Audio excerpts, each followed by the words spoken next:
পাকিস্তানের সাবেক প্রধানমন্ত্রী ইমরান খান কারাগারে এক সেনা কর্মকর্তার হাতে যৌন নিপীড়নের শিকার হয়েছেন এমন চাঞ্চল্যকর দাবি ছড়িয়ে পড়েছে সামাজিক যোগাযোগ মাধ্যমে, জানিয়ে বইছে আলোচনা সমালোচনার ঝড়। পাকিস্তানের স্থানীয় গণমাধ্যম ডনের লোগো সহ ভাইরাল সংবাদটি কি আসলেই সত্য? কি বলছে ফ্যাক্ট চেক? বিস্তারিত জানাচ্ছেন ইশতিয়াক হোসেন।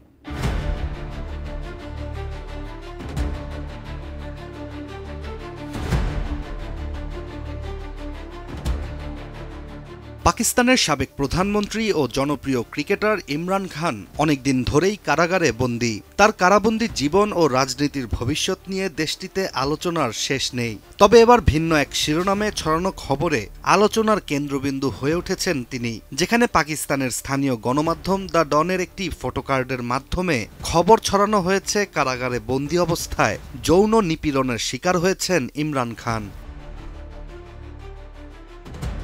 ভাইরাল হওয়া সেই খবরটিতে দেখা যায় ইমরান খানের ছবির সাথে শিরোনামে ইংরেজিতে লেখা leaked medical report confirms sexual assault on Imran Khan in custody by a army major. এই খবরটি পাকিস্তানের পাশাপাশি বাংলাদেশের সামাজিক যোগাযোগ মাধ্যমেও ব্যাপকভাবে ভাইরাল হয়ে পড়ে। কিন্তু এই খবর কি সত্য?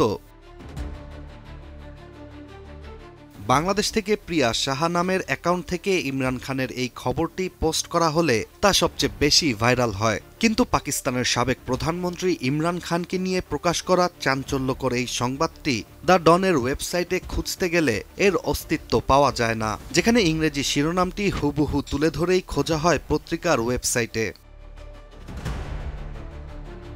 টানা সপ্তমবারের মতো বেস্ট টিস্যু পেপার ব্র্যান্ড হিসেবে স্বীকৃতি পেয়েছে বসুন্ধরা টিস্যু। এছাড়া একই শিরোনাম ও ইমরান খানের যৌন নিপীড়ন নিয়ে প্রাসঙ্গিক কিছু কিওয়ার্ড দিয়ে আরও একাধিক গণমাধ্যমে অনুসন্ধান করেও খুঁজে পাওয়া যায় না এমন কোনো সংবাদ, যার ফলে খুব সহজেই ধারণা করা যায় এটিও সামাজিক যোগাযোগ মাধ্যমে প্রচারিত ভুয়া একটি খবর। তবে অনুসন্ধানে ইমরান খানের যৌন নিপীড়ন নিয়ে সামাজিক যোগাযোগ মাধ্যম এক্সে আরও একটি পোস্ট খুঁজে পাওয়া যায়, যেটি পাকিস্তানের প্রতিবেশী দেশ আফগানিস্তানের একজন বিশ্লেষক ও ফ্যাক্ট চেকার কায়েস আলামদার নিজে পোস্ট করেন। তিনি ইমরান খানের যৌন নিপীড়নের খবর ভুয়া বলে নিশ্চিত করেন। কারণ হিসেবে মেডিকেল রিপোর্টে সময়ের গরমিল লক্ষ্য করা যায় বলে উল্লেখ করেন তিনি, যেখানে রিপোর্টে তারিখ ৩ মে লেখা থাকলেও সেটি ছড়ানো হয় তার আগের দিন অর্থাৎ ২ মে রাতেই, যা প্রযুক্তিগতভাবে অসম্ভব। আর এটি প্রমাণ করে যে রিপোর্টটি ভুয়া। প্রমাণ ছাড়া এমন সংবেদনশীল তথ্য ছড়ানো আইনত ও নৈতিকভাবে গুরুতর অপরাধ। এ ধরনের অপপ্রচার ব্যক্তি, প্রতিষ্ঠান ও যে কোনো দেশের সম্মান ক্ষুণ্ণ করতে পারে। এসব ভুয়া ও বিভ্রান্তিকর সংবাদ ছড়িয়ে সমাজে বৈষম্য ও বিবাদ সৃষ্টি করার একটি প্রচেষ্টাই এটি। Ishtiaq Hossain, ATN news.